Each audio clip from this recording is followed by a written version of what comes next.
Terima kasih pemirsa, masih bersama kami dalam Majelis Ilmu Damai Indonesiaku. Di segmen kedua ini kita akan membahas mengenai nikmat dan kebahagiaan dunia bagi seorang muslim yang akan disampaikan oleh guru kita, Babe Haikal. Silakan Babe.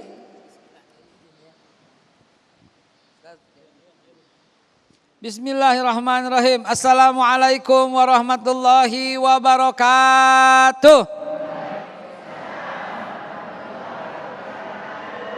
Alhamdulillahirabbil alamin. Allahumma shalli ala sayyidina Muhammadin wa ala alihi wa azwajihi wa zurriyyatihi wa alihi wa ashabihi wa ummati Muhammad sallallahu alaihi wasallam. Kiai mohon izin nih Kiai. Ustadz, mohon izin Ustadz. Ini ada dua Ustadz. Mohon izin juga ya. Saya cuma mau bertanya sama ibu-ibu. Bu, Pak, suatu hari ente lagi rapat. Mau rapat nih menuju ke tempat rapat. Tahu-tahu di Pancoran macet total. Udah jam 7.40, rapatnya jam 8 di Ancol. Kesel nggak? Kalau nggak hadir di rapat bisa dikasih surat SP. Sedih nggak? Kesel nggak? Hari ini kita bicara soal kunci kebahagiaan dalam hidup. Baru macet doang kesel. Sekarang saya tanya nih, lagi naik motor nih kita nih, di depan macet. Kita kesel. Macetnya hilang nggak? Enggak. Kita nggak usah kesel, tenang aja. Macetnya hilang nggak?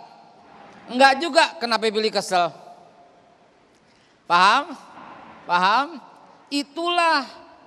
Itulah kebahagiaan itu kuncinya di kita. Kata orang Betawi, happy is decision. Wah, orang Betawi. Bahagia itu keputusan. Jadi kunci kebahagiaan hidup seorang sahabat Rasulullah yang senantiasa nempel bersama Rasulullah ditanya oleh para tabi'in yang tak sempat berjumpa dengan Nabi dan berjumpanya dengan sahabat. Ditanya, apa tuh kunci kebahagiaan hidup? Dia menjawab ada 7. Sebelum menjawab itu saya pengen jelasin dulu kepada ibu, bapak dan pemirsa dimanapun Anda berada. Bahagia itu keputusan. Barusan tadi itu ketika tidak memutuskan bahagia, macetnya nggak berubah. Saya ulangi lagi. Di depan macet, Anda naik motor, Anda kesel, macetnya hilang nggak? Anda happy aja, tenang aja, macetnya hilang nggak? Sama-sama enggak. Kenapa pilih kesel? Paham? Jadi kesel, bahagia adalah sebuah pilihan. Putuskan Anda bahagia. Maka sahabat Nabi yang alim itu berkata, kunci kebahagiaan nomor 1 hati. Putuskan bahagia. Bersyukurlah dengan yang ada itu. Kalau saya hubungkan dengan kemacetan tadi, begitu macet keluar keringat. Keringat keluar sehat apa baik? Apa buruk? Sehat. Ada nggak orang yang harus menghabiskan jutaan rupiah hanya untuk cari keringat? Ada di spa, di hotel-hotel, jutaan. Ente nggak usah pakai jaket, di Pancoran aja. Keluar keringat sehat. Jadi putuskan itu bahagia. Mas Agung, sayangnya di Indonesia, di antara semua indeks kebahagiaan negara kita nomor 84 Kiai. Nomor 84 indeks kebahagiaan negara-negara. Bayangin coba. Nilainya masih merah, masih 5,2. Nilai yang paling top 9. Dan gak ada yang 9. Yang paling tinggi Finlandia 7,8. Belum sampai angka 8. Artinya banyak orang yang gak bahagia di negeri ini. Negeri yang mayoritas muslim ini harusnya bisa mengikuti pesan Rasulullah dan para sahabatnya. Putuskan nomor 1 itu bahagia. Maka Anda akan bahagia. Hati mesti bersyukur kepada Allah. Maka kita akan mendapatkan kebahagiaan. Nah, yang kedua, kunci kebahagiaan itu ketika kita memutuskan hati yang bahagia. Yang kedua itu adalah pasangan. Istri yang solehah. Suami yang soleh. Bukan yang toleh. Kebalikannya. Nah itu dia.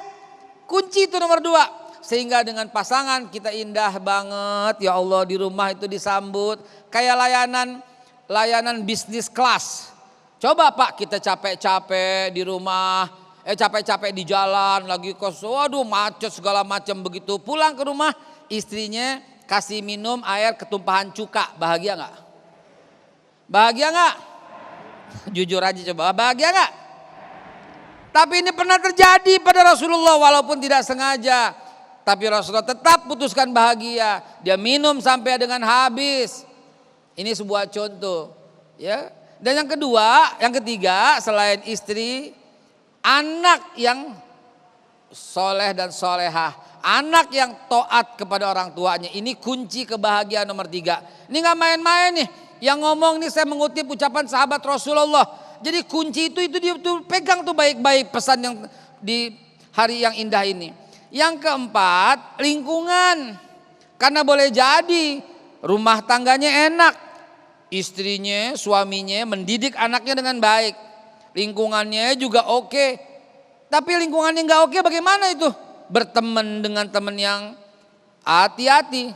Lingkungan dan teman yang baik adalah kunci kebahagiaan juga. Kalau enggak bakal terseret. Hati-hati kata Nabi Ar-Rijal. Seorang itu ala din atas agama dan ajuran dan aturan khalilihi. Temannya, soulmate-nya, teman karibnya. Falyanzur. Maka hati-hati waspadalah siapa yang dijadikan teman. Yang berikutnya yang kelima, kunci kebahagiaan itu apa? Yang paling penting ini nih. Harta yang halal. Itu dapat membangkitkan sebuah kebahagiaan. Harta yang haram kagak bakal Bu bisa bikin bahagia. Ada orang rekeningnya 1,6 triliun. Tapi tiap hari masih nyari buat korupsi. Tasnya ada 600, tasnya 600. Branded semua. Kayak ibu-ibu ini. Oh maaf, ini gratisan kayaknya nih. Tasnya tuh ada 600 tas. Mobilnya nggak muat di garasi. Tapi tiap hari masih mikirin korupsi. Bahagia nggak orang itu? Nggak bahagia hartanya. Masya Allah nih, contoh nih Mas Agung. Dia bahagia luar biasa. Mas Agung pada waktu macet mobilnya ditinggal. Supirnya ditinggal. Dia naik ojek pada waktu macet. Bahagia nggak tuh? Bahagia. Orang dari naik Grab gimana? Ya, harta. Dan yang kelima, semangat dalam menumbuhkan. Yang keenam, semangat dalam menghidupkan kehidupan beragama. Kalau itu semua ada tapi nggak punya giroh untuk membangkitkan keagamaan, kagak bakal hidupnya bahagia. Walaupun 5-5-nya ada. Dan yang terakhir, umur yang berkah. Umurnya mesti panjang supaya bisa mengikuti perjuangan dan memberantas kemunkaran. Maka ketika itu terjadi, bukan cuma bahagia, kita naik pangkat menjadi umat terbaik yang dibangkitkan oleh Allah Subhanahu wa taala. Amin ya Allah ya rabbal alamin. Terima kasih Mbak Be, silakan kembali ke tempat.